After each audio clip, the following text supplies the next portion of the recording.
Salut et bienvenue sur cette chaîne Kaboré officielle. Si tu es de nouveau sur la chaîne, abonne-toi dès maintenant, active la cloche de notification pour ne rien manquer de nos nouvelles publications, de nos nouvelles vidéos. Des erreurs à éviter dans la réparation de l'iPhone. Chers abonnés, de nos jours, iPhone est un peu coûteux. Donc, à ce sujet, si vous êtes un technicien en GSM, il y a des erreurs qu'il faut éviter pour ne pas tomber dans les dépenses. Alors, si ce sujet vous intéresse, suivez la vidéo jusqu'à la fin pour bien comprendre tous les détails que nous allons vous partager aujourd'hui.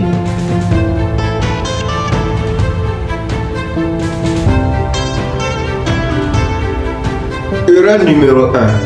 Ne réparez jamais un iPhone sans d'abord connaître très bien le portable. Si vous avez un iPhone à main, vous devrez connaître d'abord le portable, c'est-à-dire le modèle de l'iPhone que vous tenez à main. Vous pouvez premièrement trouver le modèle à l'arrière fermeture. Deuxièmement, vous pouvez trouver le modèle en passant par Google, c'est-à-dire quand vous rentrez sur Google, vous écrivez iPhone, vous allez avoir les différentes marques de iPhone. Et en fonction de ça, regardez l'image qui correspond à votre portable. Regardez l'image qui correspond à votre portable.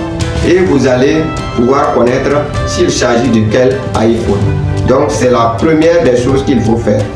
Deuxième erreur à ne pas faire, ne réparez pas un iPhone sans connaître son numéro email. Sur certains de ces téléphones, lorsque vous tapez sur le petit icône ici, vous allez avoir les références du portable. Vous voyez, vous allez avoir les références du portable. Très bien. Lorsque vous regardez aussi à l'arrière fermeture, vous pouvez avoir son numéro email. C'est 15 chiffres. Lorsque vous n'avez pas vu à travers de ces parties, vous enlevez l'emplacement de la carte SIM, comme ça. Et vous regardez très bien en haut ici. Vous allez avoir le numéro de 15 chiffres, c'est ça le numéro email.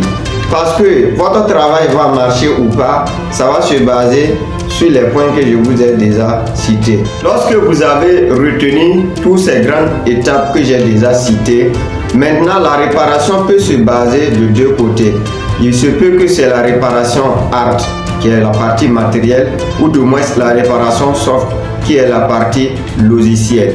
Quand il s'agit de réparation hard, ne démontez pas le portable sans faire des recherches pour savoir comment il faut le démonter. Ça, c'est une partie très importante. Supposons que moi je vous ai envoyé mon iPhone et vous avez commencé à démonter ça par une mauvaise sens, alors que moi-même je sais comment il faut démonter. Je vais vous dire tout simplement, monsieur, envoyez mon téléphone et je m'en vais tout simplement. Mais lorsque vous le faites derrière le client et vous n'avez pas su comment il faut démonter, du coup, vous gâtez le portable. Donc voilà pourquoi il faut aussi faire des recherches pour savoir comment il faut démonter lorsqu'il s'agit de la réparation hard. Quand il s'agit de réparation soft, il faut premièrement savoir si l'iPhone est un iPhone GSM ou MIUI. Donc nous allons vérifier cela tout de suite.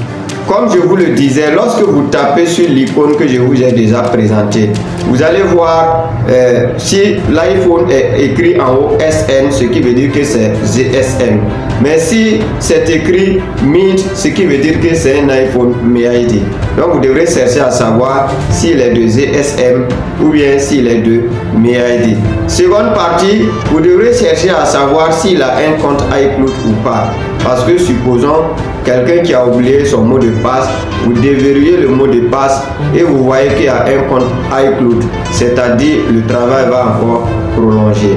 Voyons maintenant comment il faut vérifier si votre portable a un compte iCloud. On vient dans la barre des recherches et on va saisir tout simplement eLocker Check. Vous allez taper comme ça et vous allez lancer la recherche. Lorsque vous lancez la recherche, vous allez voir le site ici en question.